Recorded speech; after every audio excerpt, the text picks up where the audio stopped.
Kita sekarang akan beralih dengan sistem endokrin pada manusia yang terdiri dari sejumlah kelenjar yang menghasilkan hormon untuk mengatur berbagai fungsi tubuh termasuk pertumbuhan, metabolisme, reproduksi, dan keseimbangan elektrolit.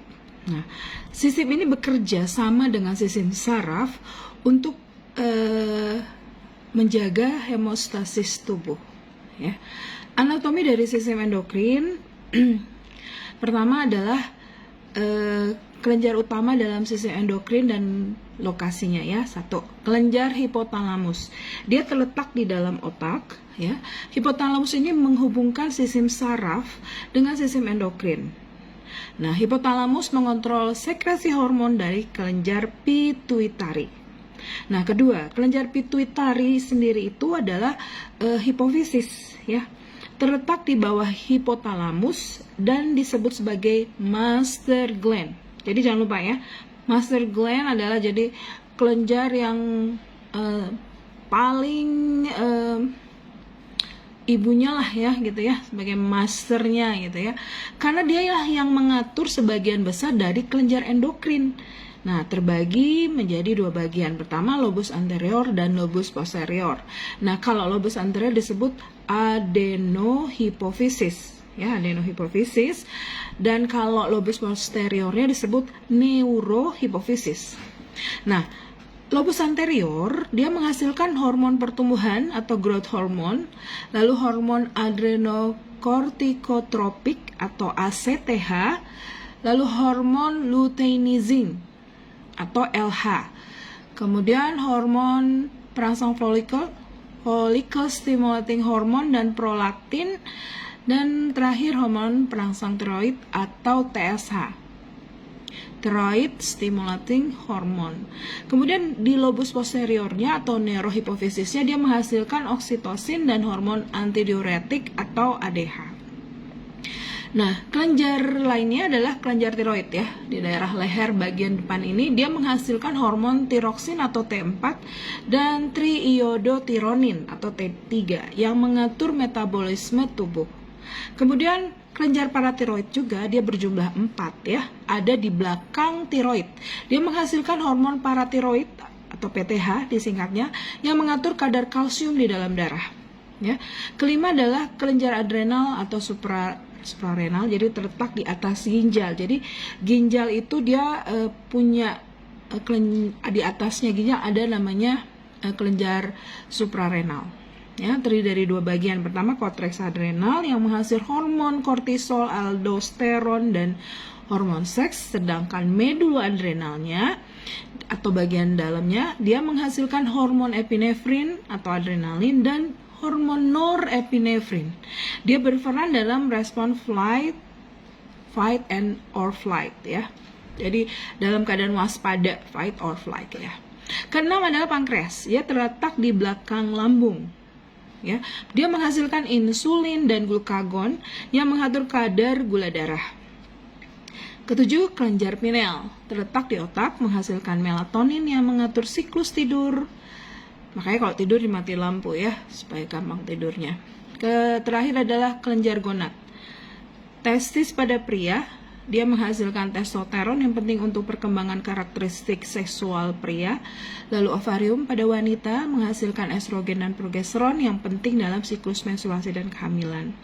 Nah, secara fisiologi, sistem endokrin adalah fungsi utamanya dia menghasilkan melepaskan hormon yang bekerja sebagai sinyal kimia untuk mengatur berbagai aktivitas tubuh. Nah, berikutnya adalah beberapa fungsi utama dari hormon dari kelenjar endokrin. Pertama, ya, secara tadi anatomis, sekarang fisiologinya, ya. Hipotalamus dan kelenjar pituitari. Hipotalamus itu dia mengeluarkan hormon pelepas yang mengatur sekresi hormon pituitari. Nah, hormon-hormon dari pituitari yang tadi telah disebutkan akan mengendalikan kelenjar endokrin lainnya seperti tiroid, adrenal, gonad, ya, pada sistem reproduksi tadi. Nah, sekarang kelenjar tiroid. Kelenjar tiroid ini menghasilkan T3 dan T4 yang mengatur metabolisme basal, suhu tubuh, dan energi. Sedangkan TSH-nya dari pituitari merangsang tiroid untuk menghasilkan hormon. Nah, kelenjar paratiroid yang tadi jumlahnya 4 ya, yang berada di belakang tiroid, itu dia meningkatkan kadar kalsium dalam darah dengan merangsang reabsorpsi kalsium di ginjal, memecah tulang dan meningkatkan penyerapan kalsium di usus. Ya, lalu kelenjar adrenal. Pertama kortisol.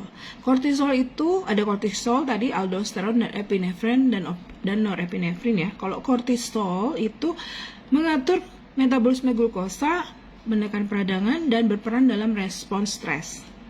Aldosteron mengatur keseimbangan air dan elektrolit, terutama natrium dan kalium. Sedangkan epinefrin dan norepinefrin akan meningkatkan denyut jantung, tekanan darah, persiapan tubuh untuk reaksi fight or flight ya, dalam keadaan waspada. Kemudian kelima, pankreas. Nah, pankreas ini ada insulin ya, menghasilkan insulin. Dia akan menurunkan kadar gula darah dengan memungkinkan sel tubuh menyerap glukosa. Jadi kalau insulin itu berkurang, berarti gula yang ada di dalam pembuluh darah itu tidak bisa maksimal dipakai oleh sel-sel tubuh. Jadi tubuh merasa terus kelaparan, terus kehausan gitu ya. Lalu glukosanya di dalam darah meningkat. Ya, sehingga nanti dikeluarkan oleh ginjal dalam berlebihan sehingga terjadi peningkatan glukosa juga di dalam urin. Lalu kedua tadi di pankreas juga menghasilkan glukagon. Glukagon itu adalah meningkatkan kadar gula darah dengan merangsang pemecahan glikogen menjadi glukosa di hati. Lalu keenam, kelenjar pineal. Tadi melatonin ya. Dia mengatur siklus tidur dan respon tubuh terhadap cahaya. Ketujuh adalah gonad. Nah, ada testosteron yang pada pria itu berperan dalam perkembangan karakteristik seksual pria untuk produksi sperma dan libido. Kemudian pada wanita estrogen dan progesteron mengatur siklus menstruasi, perkembangan karakteristik seksual wanita dan mendukung kehamilan. Oke, sekarang kita beralih ke soal ya. Soal pertama. Kelenjar yang disebut sebagai master gland dalam mengatur banyak kelenjar lainnya adalah A. Tiroid, B. Kelenjar adrenal, C. Pituitari, D. Kelenjar pankreas. Jawabannya? Tuh, kelenjar pituitari. Kedua, hormon yang dihasilkan oleh kelenjar tiroid dan berperan dalam mengatur metabolisme adalah 1A. Insulin, B. Tiroksin atau T4, C. Kortisol atau D. Melatonin. Jawabannya? Tiroid ada tiroksin T4. Pintar. Sekarang 3. Kelenjar adrenal terdiri dari 2 bagian, yaitu A. Korteks dan medula, B. Lobus anterior dan posterior, C. Lobus kiri dan kanan, atau D. Saya ulangin, D. Korteks dan kortikal. Jadi kelenjar adrenal terdiri dari 2 bagian, yaitu jawabannya adalah korteks dan medula, yaitu yang A. Oke, keempat. Fungsi utama hormon insulin adalah A. Meningkatkan kadar gula darah, B. Menurunkan kadar darah, C. Mengatur tekanan darah, atau D. Mengatur keseimbangan keseimbangan cairan.